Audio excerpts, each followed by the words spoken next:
YouTube, we have got to talk about this card. So Canopy cover is pretty damn interesting.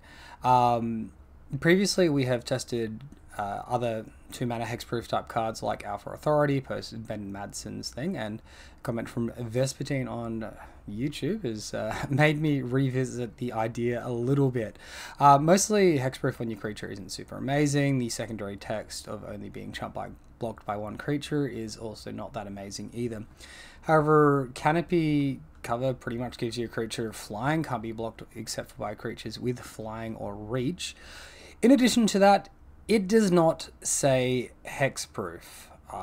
It reads, enchant creature can't be the target of spells or abilities your creature controls, which is the same rule set as hexproof, but it's not hexproof. And that is very, very important because of the existence of this card named Shadow Spear, which makes your creatures lose hexproof. Now, I know this is only going to come up a small amount of the time, but your creature will still remain untargetable post Shadow Spear activation, which is something we haven't had before. Something where your creatures can maintain hexproof post Shadow Spear active is kind of nice against niche matchups that include it. But, you know, the addition of an extra evasive effect is kind of nice. I don't love the fact the card does not give 1/1 or like any stat whatsoever. This is interesting though, and definitely something we're going to be exploring here today.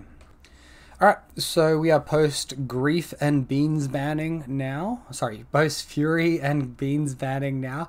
So you've seen a very large downtick in Grief decks recently in the metagame. I think maybe the Grief deck was keeping a lot of unfair combo decks in check. So we're probably going to expect to see more combo decks as a result of that. You know, Amulet Titan, Hammer Time, etc. Take your pick. There's plenty of combos you can pick from in Modern.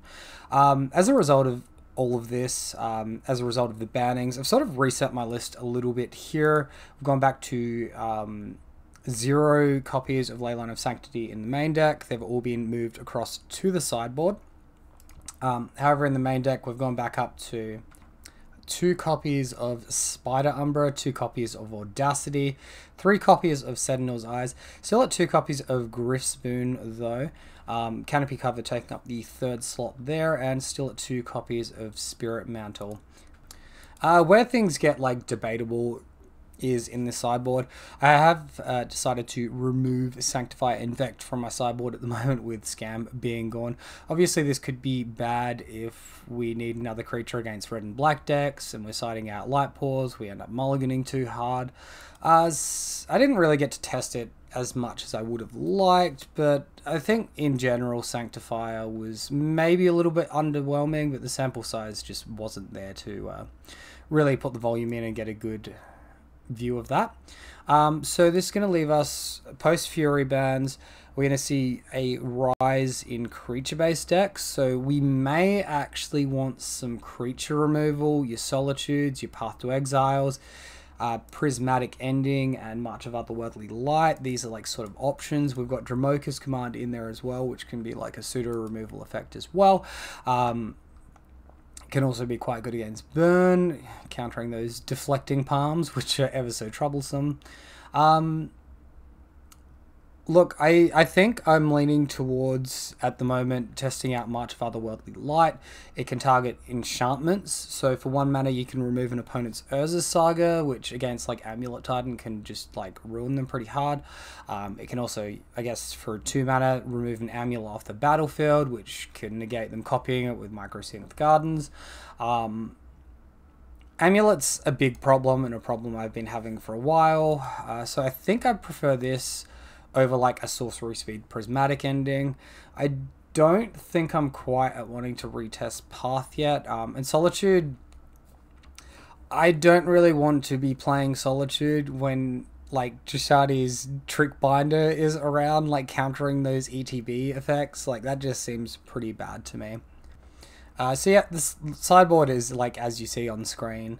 That's what we're going to be running. Let's jump into this one. It's been a long intro. Alright, so we've lost the die roll here versing Elm YPL. And hand seems reasonable. I think we're going to keep. Obviously against Thoughtseize effects, we're ensured by keeping an extra creature around. Obviously we're going to be wanting to find our second land drop by turn 2 to start applying pressure. Darcy, so this could just be Murktide. Is it Murktide? I think with the aggression, again, we're like probably fine if we resolve our things. We'll just have to see how we go.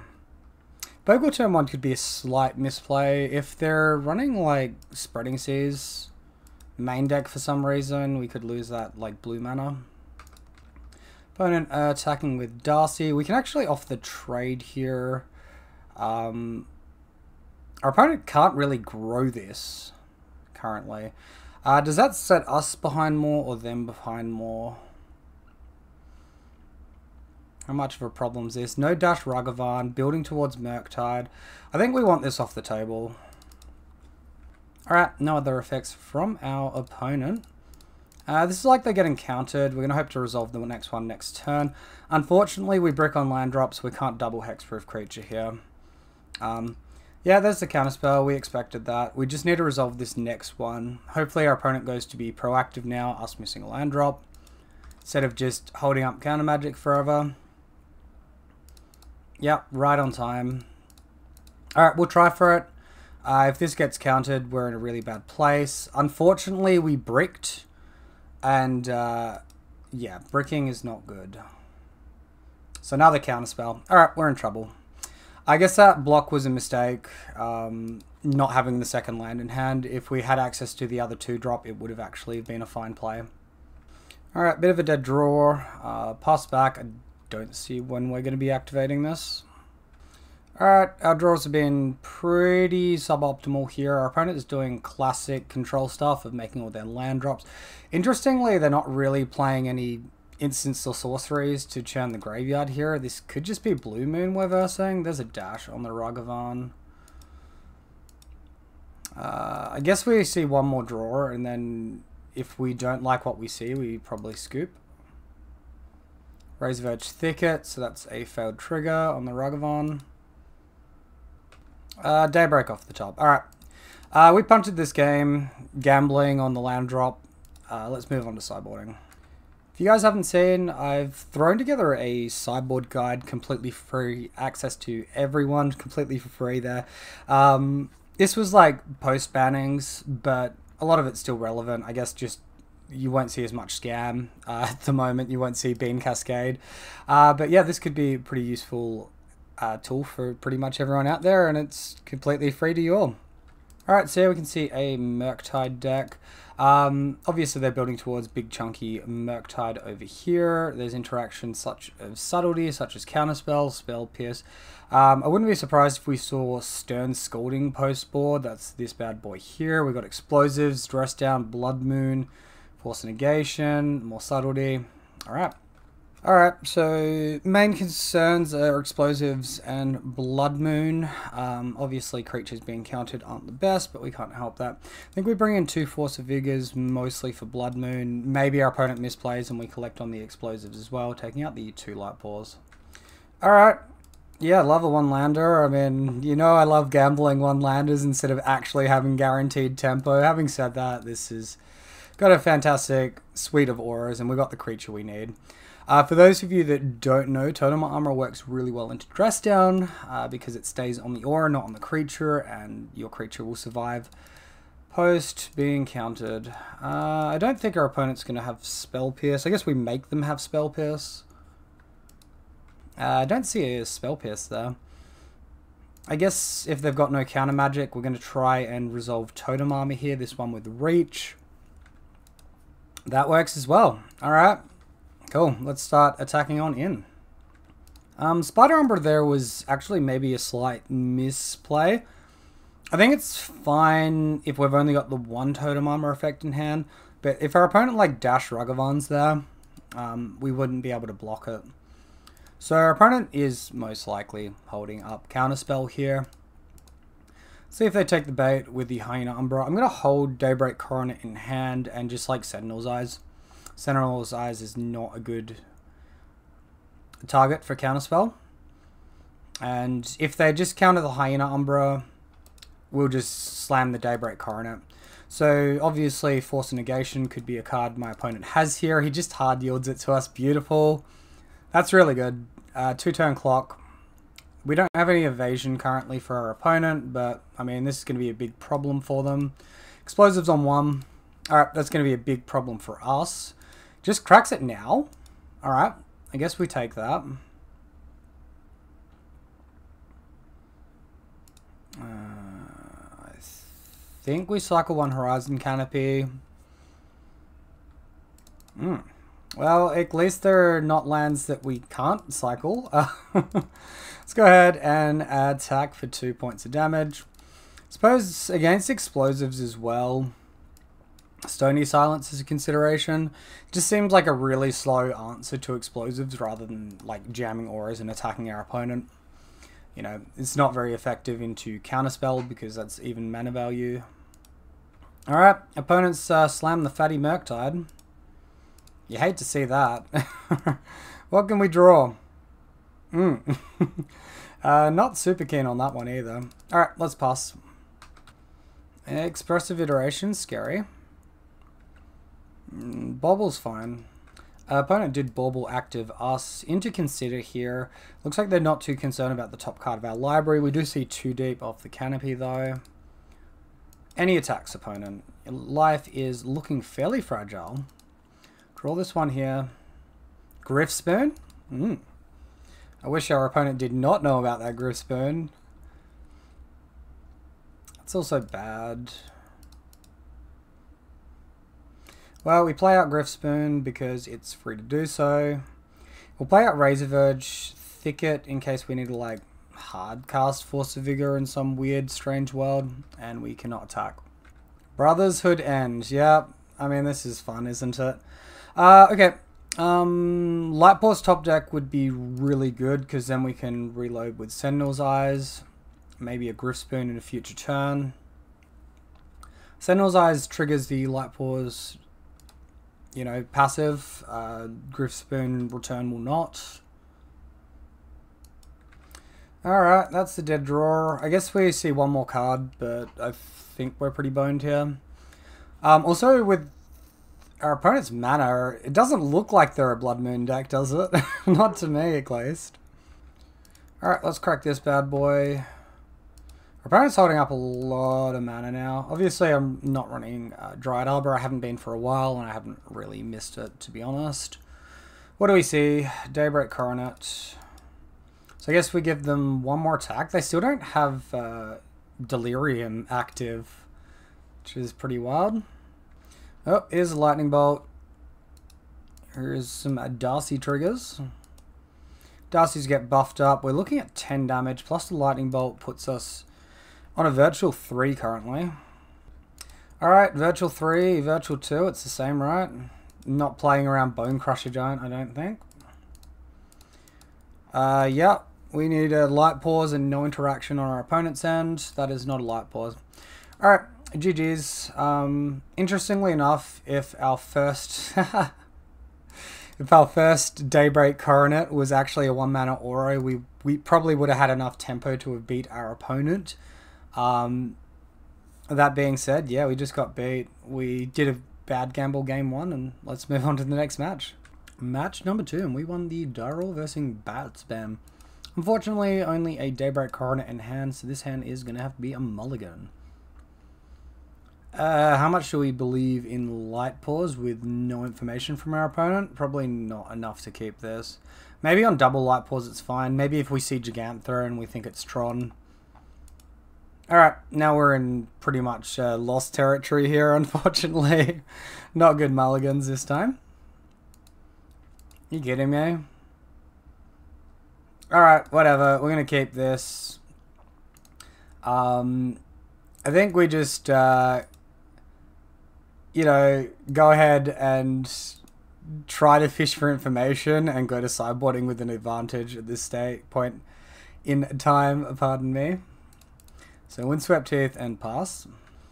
You kidding me, right? We're versing Infect here. That is horrible for us.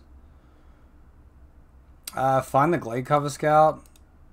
We've just got to ignore Glade Cover Scout, right? I mean, what's the odds this is like hardened scales or something? Probably non-existent. Alright, let's just go hardcore on Light Paws and hope for the best off the top of our library. Apparently Yawgmoth is running Pendlehaven now, so I think Light Paws is chance of surviving has gone down here, although if we top deck we could be in an okay spot. Looks like they didn't just have a removal effect off the bat. Oh my god. Saving grace. Spider Umbra, let's go. Here, because we had like fetched the basic, we turned ourselves off of Scout and Spider Umbra on the same turn, but any out is a good out, right? Alright, so Grist is you may sack a creature when you do destroy target creature or planeswalker. It's possible you just want the evasion, the flying, then only what Birds of Paradise or Gilded Goose can get us. It's not going to be like a fast clock, but I guess it's a clock. This matchup's super annoying. We have to dodge like Agatha's Soul Cauldron plus Haywire Might post board. It's pretty scary. Ah, there he is. Our opponent has got Grist. Well, that's going to make some insects that don't really do a lot against us. Sack, trigger Totem Armor. You got another Grist, like Grist creature, make us cry. I'm going to get punished for not going Hyena Umbra though. Come on, Aura. Let's go, Aura. Daybreak Coronet, get Canopy cover. Come on. Alright, we'll take that. How good would a trample of like planeswalkers be? Tramples to the player's life total. That'd be really cool if Wizards ever wanted to print something for us. Yeah, just have to get Hyena Umbra here. I think we ignore Grist and attack face. You can't activate in the next turn. If we need to take this off the table, we probably can with 6 flying. Trample. So end of turn, Verdant Catacombs for a swamp. Grist for an insect token. Mill on Cutthroat. Beseiju, our Griff Spoon. Okay, sure. This can come back if we hit one more land source and we have trample regardless. Our opponent's not going to have main deck Force of Vigor, or at least they shouldn't. Also, Cutthroat is important information. Okay, that's just really strong. Just has to be Daybreak Coronet, right? And then we can get Canopy cover to give pseudo flying and just laugh at this Grist. Or we can... Ethereal Armor will add 4. So we'll have 7 going onto our creature. And we can just get Ethereal Armor and kill them. So Ethereal Armor, Spirit Mantle... Griff Spoon, all kill.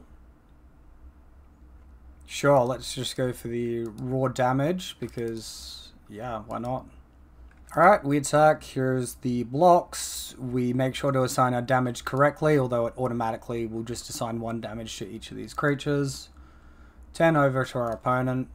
GG. Cool. We stole game 1 on a mull to 3. Holy cow. So Cutthroat was important information over Blood Artist, because Blood Artist triggers will target us. Cutthroat just deals it to each opponent. So in that situation, no Thoughtseize in our opponent's deck. There's no way we bring in Leyline of Sanctity here. Checking my sideboard guide here, it's a little difficult to see with the formatting. I might just have to go back and tidy that up a little bit. But you can see, like I've said, bring in creature removal. You can bring in graveyard removal as well, but ley lines are just not recommended, right? If you've picked up your copy of the free sideboard guide, please leave a like down below so that I know you have. We can see from them there's going to be a large amount of enchantment interaction and Haywire Might as well. Alright, so we do care about Haywire Might and also Agatha's Soul Cauldron. I think Stony Silence is the cool over like Force or March of Otherworldly Light. I think I'm actually going against what I wrote previously with creature removal being the go, especially like March is just awkward in this matchup. So one other minus, maybe just a Daybreak Coronet. The life gain's pretty good. Let's minus an Audacity actually. Hello, this is looking pretty damn tasty into a Haywire Mite. Let's go ahead and keep this one. And turn 1 Yawgmoth off the Boseiju. By the looks of things, it's 2 Boseijus in the deck. We find our own. Doesn't seem that good here. Orcish Bowmasters. Alright, cool. Yeah, well, that's not a card we care about really at all. Could be awkward off Horizon Canopy activations, so just be aware if you could do the draw mode, you could take some damage. Well, we can't attack if we Rancor anyway, and next turn we can Stony Silence plus Daybreak. So let's go ahead, thin the deck. Probably conserve life a little bit here. Stony Silence, let's go. Hello? Alright, our opponent is building a wall of creatures that don't attack. A Boreal Grazer? Is this instead of like Delightful Halfling, Birds of Paradise, etc.? Golgari Rock Farm, this is new to me. Maybe this is not a conventional Yawgmoth deck, or maybe they've just got some funky tech going on here. Returning Boseiju to hand. Important, keep track of playing Boseiju, alright. No need to keep track of that aura. Is this representing Nature's Claim right now? Seems a bit weird. If our opponent messes with our creature, we can go ahead and, like, messes with our enchantment, sorry, we can play another Bogle. 2 cards in hand, so in that situation, we just, like, reset on the board, right? I think I like just jamming Rancor Daybreak attack, and if there's like a blowout, it's not that much of a blowout. So it's also like a nice spot because Terra Sunder costs 2 mana. I guess they can do it with Wall of Roots. Yeah, we'll see what happens. Interesting, the squad is coming into block quite aggressively here. I guess we sequence Yawgmoth. Probably third. Why is it not letting me change the blocking order? Alright, Magic Online seems to be bugging out and I can't really adjust the blocking order for some reason. So I don't think it should matter too much. Looks like they got the interaction anyway. Oh, we're seeing some Chord action here. Chord for 4? Chord for Yawgmoth?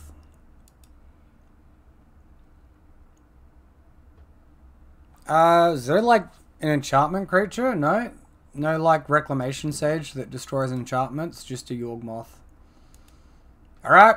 Cool. Oh wait, apparently we did successfully move Yawgmoth to the last slot instead of the first. Doesn't matter because we killed everything anyway. And opponent passes it back to us.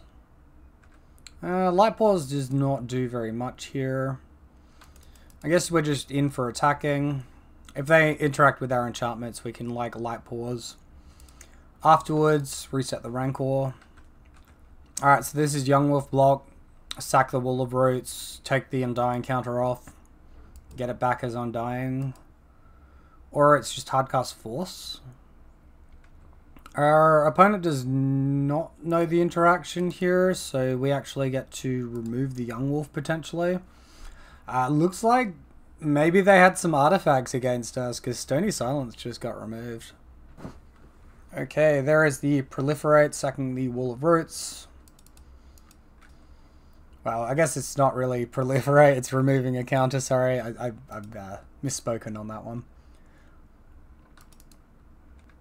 Look, we're definitely playing Light Pause Rancor here. I think we probably shock Temple Garden to Boseiju our opponent's Boseiju. Maybe in their draw step. So shock this one in. We've just got to get Hyena Umbra on our Light Pause, I feel. Just keep it safe. Alright, let's go ahead and remove that from any other bounce land effects that our opponent's deck might have. And our opponent just gets a forest off that one. No attacks. Into the second main here. Is this a Court of Calling? We see Strangleroot Geist. What, plus Sorcery Speed Bowmaster? Okay, they're using the Yawgmoth activation to proliferate. Sure, that costs... Alright, no, they're just doing the draw effects here. Sacrificing life to draw cards. Sure, that's fine. They're floating mana, so they can proliferate later by discarding a card. Sorry about that. We should note as well, our opponent's doing all this in their second main, not in their end step, so they will have to discard here. Alright, we can see Beseiju on the Hyena Umbra there, frustratingly enough. I think they played another Forest from hand to do that. So, like, we hit any sort of aura and we can start, you know, reloading our hand, going hard that way. Agatha's Soul Cauldron, that's an annoying one. Obviously, they set up for that a turn earlier, removing the Stony Silence. Our opponent got Wall of Roots there.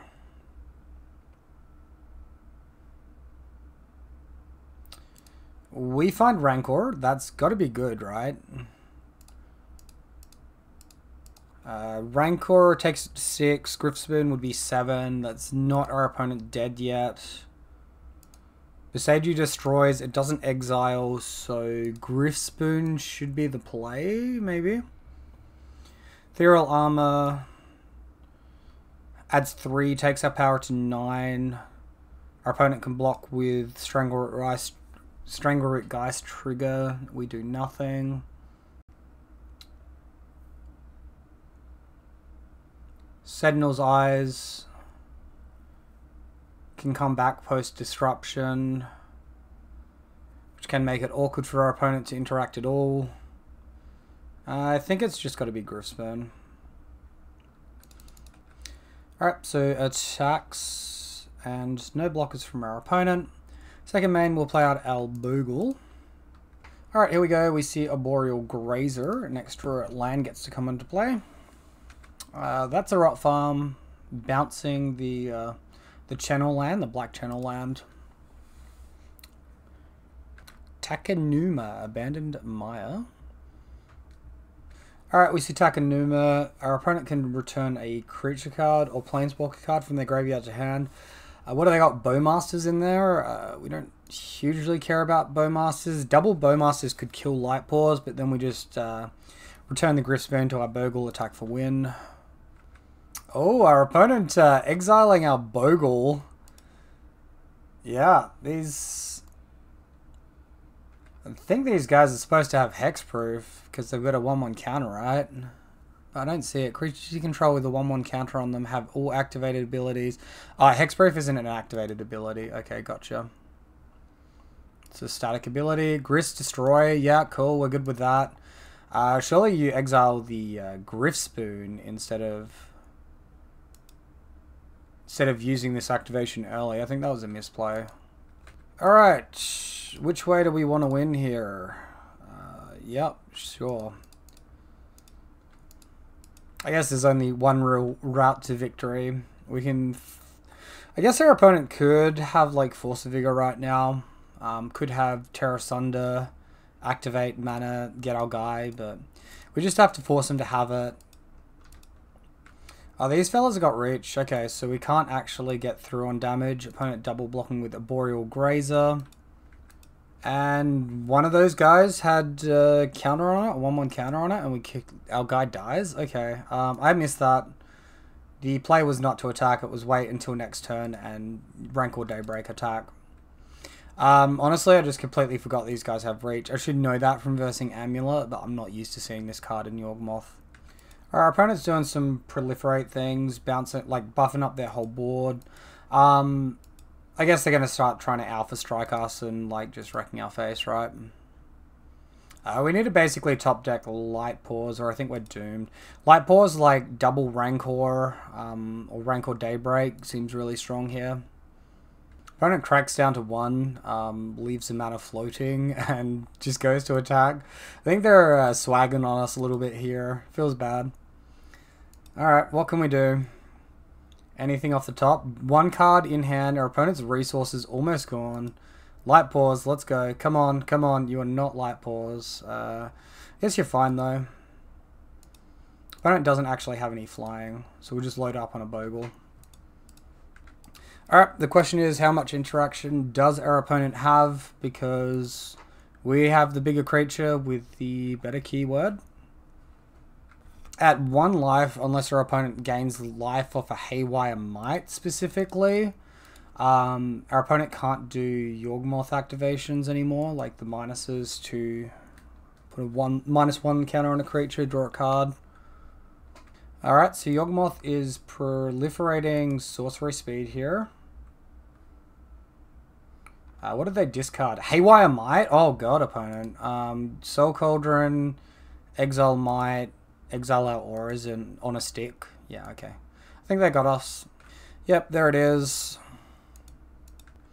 Alright, we have to block, then our opponent does the thing. This thing's bugging out so hard. I need to restart the client. I think I'm blocking the Yawgmoth there, but it's not being shown on my client, as you can see. So this should die to Yawgmoth damage. It doesn't. Okay, apparently I didn't even declare blockers then. They sacked the Yawgmoth to kill. Okay. It's possible here we want March of Otherworldly Light as creature slash Soul Cauldron interaction. I think we're going to bring it in. I think we're going to leave the Stony Silencers in. And at this point with minus Spider Umbra Audacity, the Totem Armor being lost could be annoying, but hopefully not. This is a terrible 7. This is a better 7, but no first strike. We can draw a card with Horizon Canopy. I think we bottom the Temple Garden here on a keep. I know it's mulligan to 6 cards. We've got to be careful with when we activate this, potentially not activating into Bowmaster mana. Alright, we see a Boreal Grazer here. Our opponent gets to ramp a little bit. It is a bounce land, rot land, onto the battlefield. Alright, well, what do we see? Yeah, that is not a first strike enchantment. I am not happy about that. Alright, well, we still conserve life total, planes, creature, attack. Opponent blocks, so this one's going to go to the bin. We deal 1 damage to our opponent. They've only got 4 minutes on the clock currently. We see Strangleroot Geist, black mana floating. Black mana fizzles. Opponent attacks us. Yeah, I get they're on a clock, but this blocker seems good. We'll do this. We'll do this. I guess we sack this now. Maybe we should have like waited for an Ethereal Armor or something, but I don't want to do this into Bowmaster's mana. Doing it now, second main, is effectively the same. Cutthroat, sure. Bounce land, bounce forest, not floating the mana on forest. I mean, there's no point for him to do those extra things, right? Just given the clock currently. Daybreak off the top. So Daybreak, attack for 9. I guess this is like a target for Force of Vigor. And then maybe they take out a Rancor or something and we can use our mana more efficiently next turn. Maybe holding back the Griffspoon information as well is slightly better than just, yeah, Griffspoon attack. We also can't return the Griffspoon from the graveyard to the battlefield currently. So, yeah, like its return effect is turned off, so it's probably a good reason to play the Daybreak. Keep the Griffspoon for a rainy day. Conceal information and encourage as many misplays as possible. This looks like a chord for Yawgmoth. Chord for 4. Last card, Force of Vigor. Yawgmoth, sack, Strangleroot Geist, trigger. Our opponent only has 1 Undying creature on the battlefield. They can't chain this forever. They can gain a little bit of life here. They are drawing cards though. Light Pause. Alright. Jam some flying and attack. Sacking Delightful Halfling, trigger. Sacking the Strangleroot Geist now after I had no counters, returning it. 5 in hand. Griffspoon resolves. We attack. Any effects, opponent. Opponent is sending through the GGs, so it looks like we dodged the Force of Vigor and managed to pick up the win in match 2. Alright, match number 3 here, we're versing Trollbat. Our opponent is a Gigantha deck. We lost the die roll. See this hand here. It's like semi-aggressive with Audacities, Hyena Umbras, Spider Umbras. I think we keep this, but if we're reversing Tron specifically, that like outside of like an Izzet Breach, I think we're in trouble. We see fetch land, so it's not Tron. That's nice. Is this like a shadow deck or something? Abundant Harvest. Revealed, Gigantha, Darcy, Bauble, Questing Druid. Okay, we're versing a Questing Druid deck. I think against Questing Druid this is mostly fine. I don't love the Canopy pain effect we're going to be getting. Ethereal Armor is a great draw, but let's see if we can hit land. And our opponent's on the Gruul Storm. And that's not great. What are we going to do here? Just Ethereal Armor attack, I guess. I really would like to hit our second land drop when we keep a one lander in at least 1 in 10 games. That would be incredible. Alright. Holding up mana. Attacking with a Goblin. Down to 16. Our opponent Gigantha to hand. Yes, mana, let's go. I think we lead on Rancor. I think after that it's Sentinel's Eyes. Shut off like the ground for our opponent. We just have like so many good auras in hand that we need to like resolve. Another land drop next turn would actually be perfect, so we can triple aura. Alright, we'll attack for 7. We've got Vigilance, Trample, First Strike. Should be in a strong spot outside of a combo kill. Alright, so our opponent Manamorphosed into Iconomancer, into Gigantha. We just hit Ethereal Armor off the top, so we can do some pretty wacky, strong stuff. And we're just in for as much damage as possible. Audacity. Opponent concedes. Alright, we managed to race them. Alright, so here we are with a Gruul Storm deck. We can see there's potential monkeys, Darcies. Abundant Harvest is there. Eventually they'll work their way up to a Grape Shot. Bren's Resolve is in the deck. Underworld Breach is in the deck. Alright, so sideboard cards that we care about. Weather the Storm, Destructive Revelry. That's about it, right? And can we interact with them really at all? Probably not. There could be some creature removal we could do. There's potential to a sideboard in Leyline of Sanctity, but it just dies to Destructive Revelry. And if we draw it, it's absolutely horrible and a dead card. Force Vigor does nothing. So our potential cards to bring in: March of Otherworldly Light, Dramoka's Command. Dramoka's Command seems bad. March of Otherworldly Light doesn't seem very good either. I think we just run it back. Another one-lander. No Vigilance in this hand. Redundant creatures. I think on the draw we can probably keep this. On the play I'd be mulling. It's not fast enough on the play. We do have Evasion in form of Spirit Mantle. We're missing a land, which is pretty important. Darcy from the opponent, sure. Misha's Bobble, sure. Surveil, we see Prioritic Ritual go to the graveyard. That's an instant. Artifact to the graveyard now, so 1 off Delirium. Yep. Alright, come on deck. No more of that rubbish. So if our opponent surveils either a creature or like casts a sorcery into the graveyard, Darcy gets Delirium. They're just holding back blockers apparently.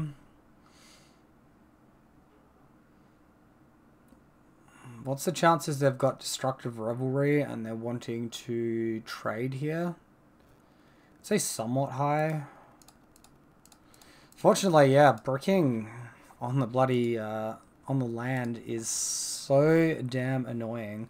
We've seen good cards, just lose out on tempo though. So no Destructive Revelry, like Dragon's Rage Channeler chump block effect there. That's a bit bizarre why they didn't attack here. Seek the Beast, Surveil, land to the graveyard, exiling Manamorphose and Scalding Tarn. Another Darcy. Scalding Tarn. I mean, Manamorphose is just going. Double Surveil. Surely they're going to get Delirium online here off the double surveil, right? So we see Ritual to the grave and then one card on top. Questing Druid is now played. 5 in hand, 3 1/1s. I know I'm in a friendly league. I think our opponent's new to their deck. This doesn't seem like the best way for them to be applying pressure to us. We do manage to hit the land drop a turn late, but given our opponent's lackluster turn, yeah, pretty good attacks here. Jump blocking with their creature that can grow the largest, okay. Darcy's are online, but we're on 17. Maybe they've got one Destructive Revelry and they're going to try and get us on blocks, but these have to attack, so they can't do it that way. Abundant Harvest. What are we seeing? Finds an Underworld Breach. Yeah, I guess they just play that. They get Manamorphose, Ritual. We could get Grape Shotted here. So these are 2 Rituals in hand before Underworld Breach has even been cast. Alright, here comes the Underworld Breach. I'm assuming it's that revealed one there. They've surveilled top twice. I guess whatever they've got on top they can draw with Manamorphose now. Only 2 cards in hand currently. Resources. Not hand skewed, but graveyard skewed. Ritual. So you can see they just exiled the lands there, making sense. We see an Arcanomancer here. Alright, so these cards in the graveyard are going to cost a little bit less mana. Manamorphose. Blood Moon to the graveyard. Oh my goodness. I'm glad we didn't get mooned this game. Alright, another Manamorphose. Exiling Moon, Bauble, land. See a couple more lands into the bin. Grape Shot. Storm count of 9 currently. Is there a second Grape Shot? Oh, they can just flash this back, right? Because of Underworld Breach. Okay, I think they got us. Alright, there's a flashback, and we can concede at that. Storm count is more than high enough. Man, some Sanctifier and Vex would be really good right about now. Obviously, that is a card we took out of the deck. There's potential to actually bring in Leyline of Sanctity here. I mean, they just had no enchantment interaction that game, and it would have been really good. What, like Spirit Mantles, Light Paws, Canopy cover out. I don't think we want Canopy cover this match. Alright, let's try that. This could be a bit risky. Like going down like that and bringing in ley lines. No ley line hand here. Fairly slow. Mulligan. Goodness. Do we risk this? So, turn 1, nothing. Turn 2, Light Paws.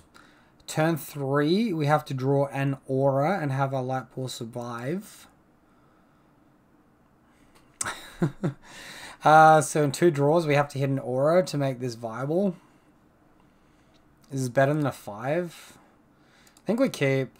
I think we bottom a land.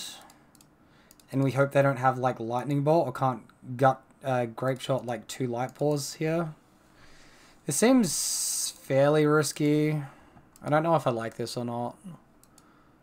It's probably better than 5. Abundant Harvest, looking for land. No new cards observed there. We've got the Audacity. Alright. We don't have the Canopy cover. We can get, obviously, the Totem Armor there. Give it a little bit of protection. Alright, Darcy, so I think we're good. Land off the top would be incredible here. Alright, so opponent goes for another land, I think. Mana off the top, okay. Better lucky than good, right? Let's go. We're not going to kill our opponent this turn, so this just has to be... Okay, I just accidentally clicked on a card I didn't want to. We're doubled up on Vigilance now, which is obviously bad. That should have been Ethereal Armor. Alright, how big is our toughness going? We've currently got 6. We had ethereal armor. We go up to 10 toughness. I guess if our opponent removes this light pause, we do get a reset on a second light pause potentially.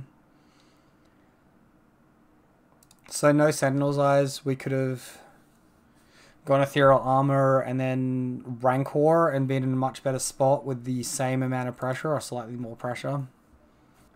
Alright, critical turn. Opponent on the ritual. 5 in hand. Surveil happening. Blood Moon to the bin. Yeah. We love not seeing Blood Moon, right? Metamorphose. Surveil to top with the Darcy. Underworld Breach. So opponent can technically play the Blood Moon here. They can like Ritual Moon. We are in an ahead position currently. They need to deal with Audacity and they need to deal with Leyline of Sanctity. Alright, Ritual, ditching these fellas. Surveil land. Metamorphose.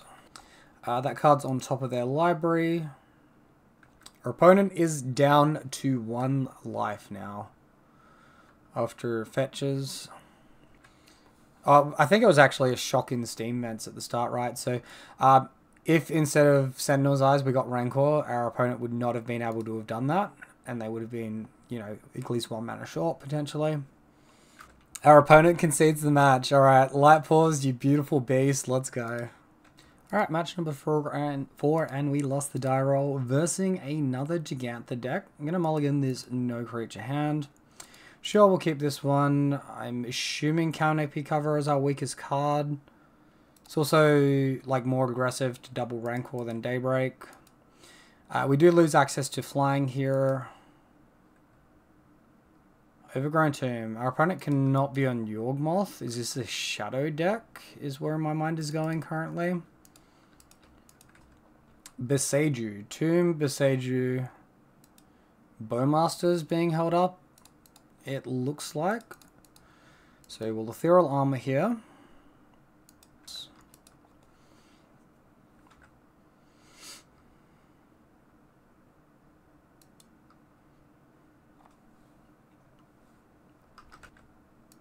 Our opponent on Jund.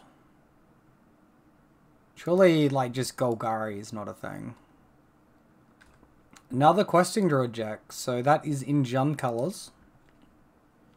No red mana, no, like, Seek the Beast there. Find Hyena Umbra. Seems correct here to apply as much damage as possible. So we'll Rancor, we'll Daybreak Coronet. We'll just attack for that, you know, casual 12 damage. Opponent's on 3, we're on 29. Uphill battle, surely. Opponent concedes the match. Alright, so from what we've seen so far, let's assume our opponent is on like a Jund Druid list, pardon me. We can see Thoughtseizers, Haywire Might, Tarmogoyfs, Unholy Heats, and Bolts. Urza Sagas, more Haywire Mights. God, I hope decks aren't running back to nature. That would just be the epitome of tilting. And engineered explosives as well.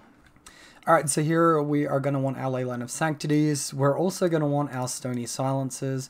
This matchup would be pretty good for Sanctifier, I would assume. You know, like protection from their removal effects. They're red, they're black. Is it just Light Pours out? Plus, like, Canopy Mantle? Removing all these like 2 mana effects leaves us a little more exposed to engineered explosives potentially. Maybe Audacity is out and Spirit Mantle stay in.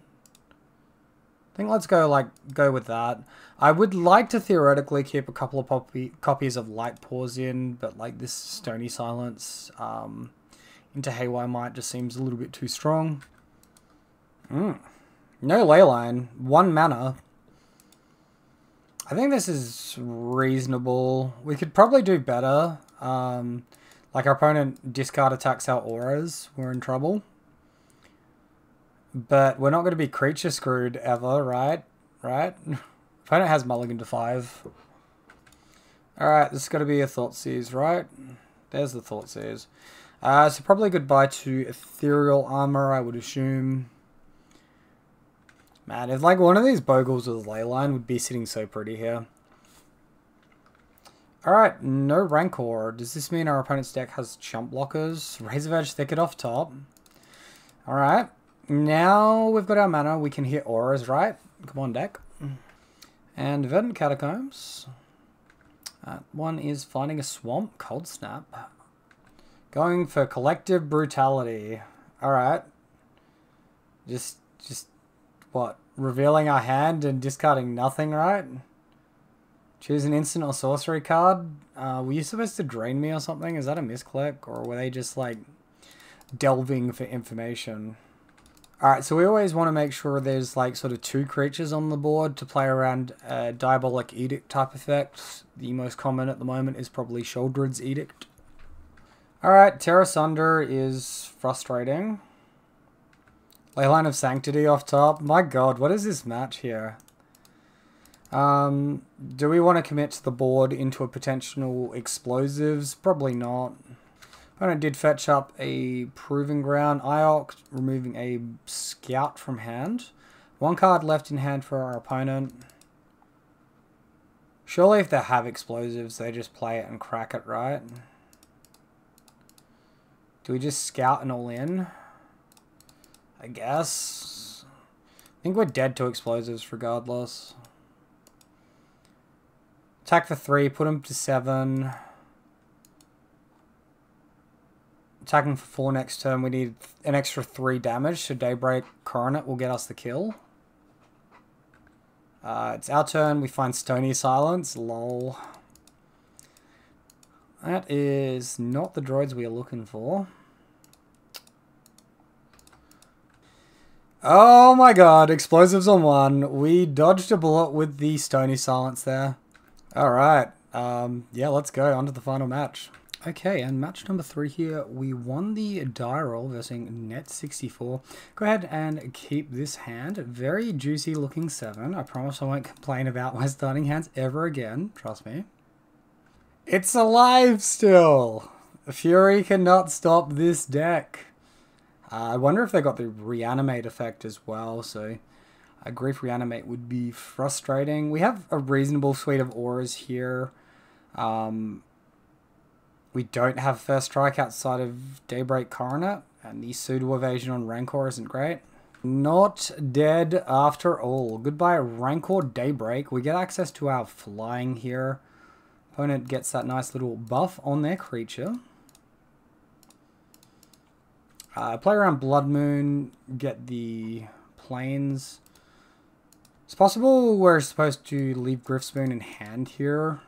It comes back later to a discard effect.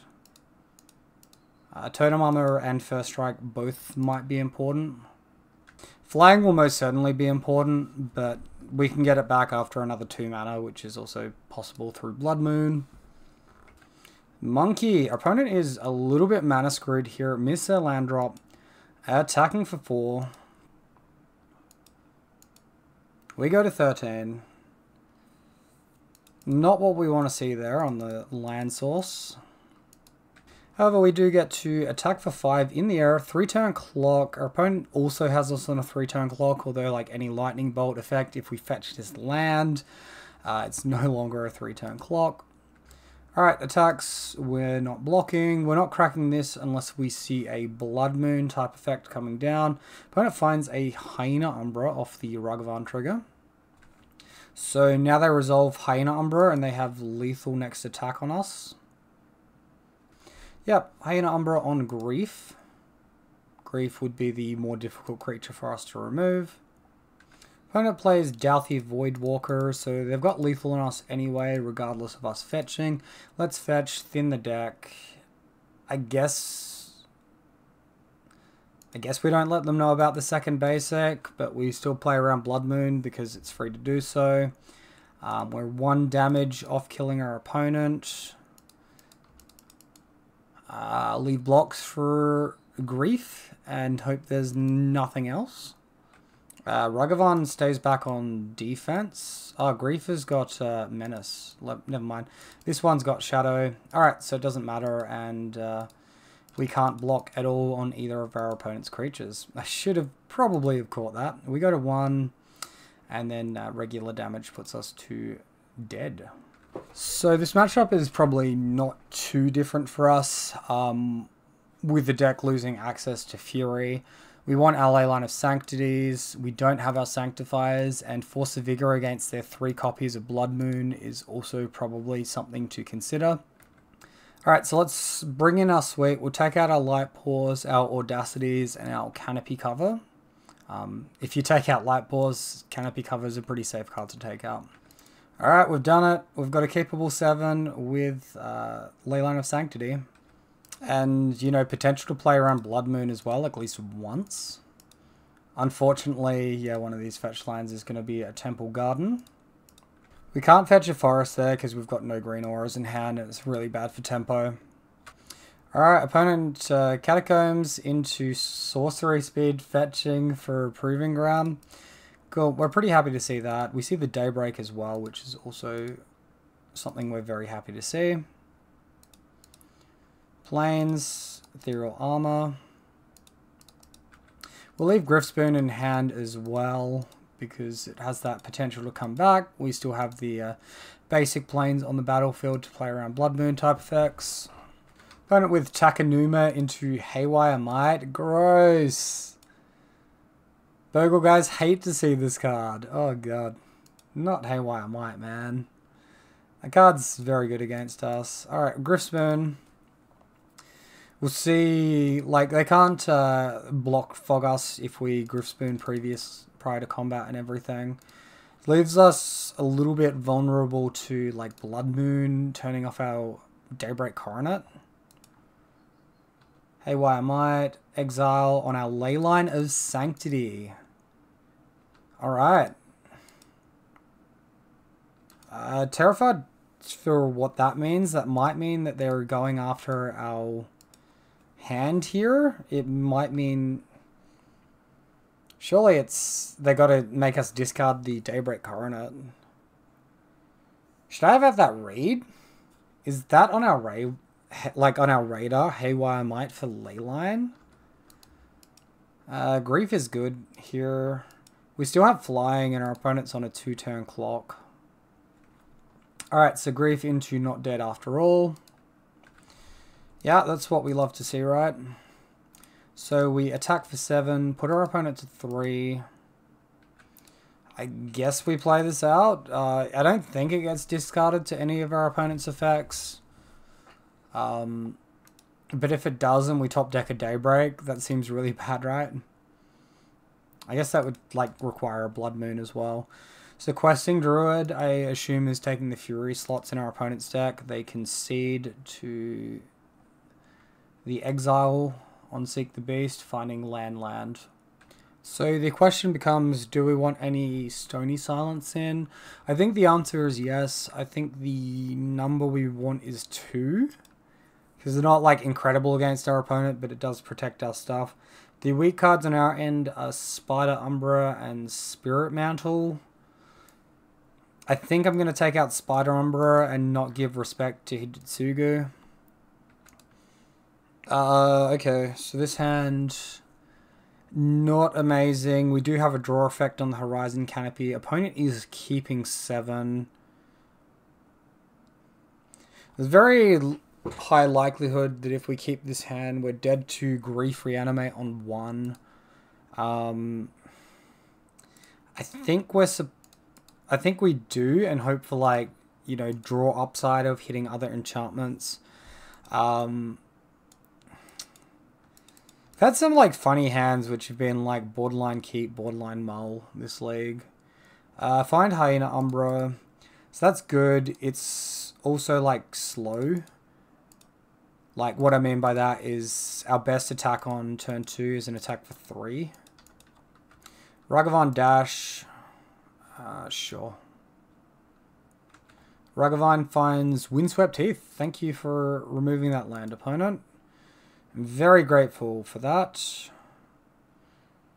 We probably Rancor and then, like, just jam attack. How scared of Blood Moon are we? somewhat. I think we still want a Hyena Umbra here to play around like an Engineered Explosives versus playing around Blood Moon and not being able to cast Griffspoon. Alright, we see another dash. Hopefully more auras our opponent cannot cast.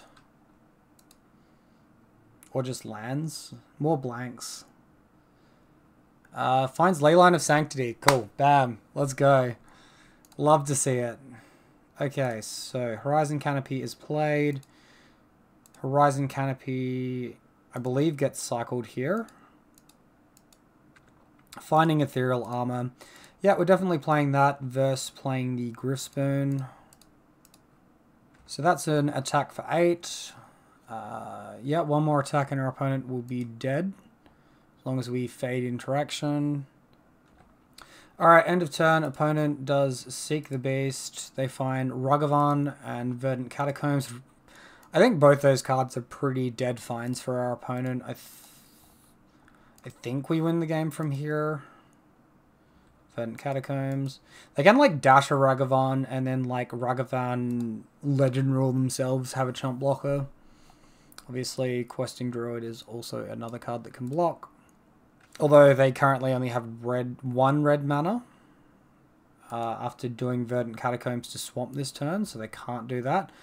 I guess they can, yeah, actually, red mana off the treasure token, sorry.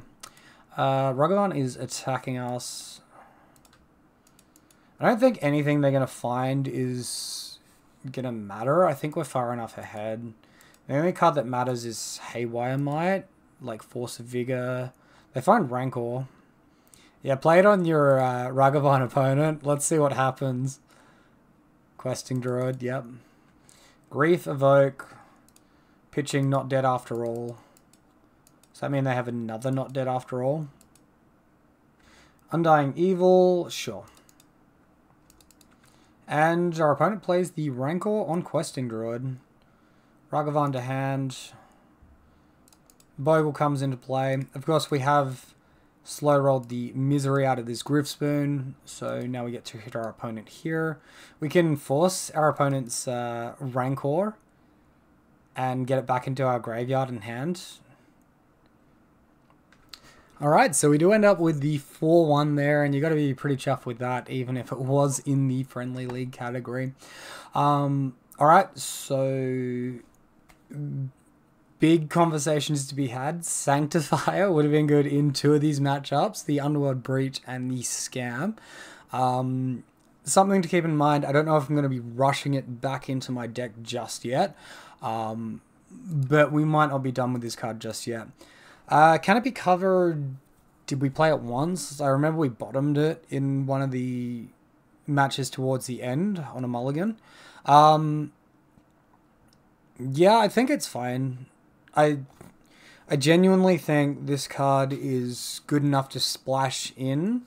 The upside is not going to come up that often with Light Pause here. When it does come up, though, it's going to be really, really good for us, hopefully.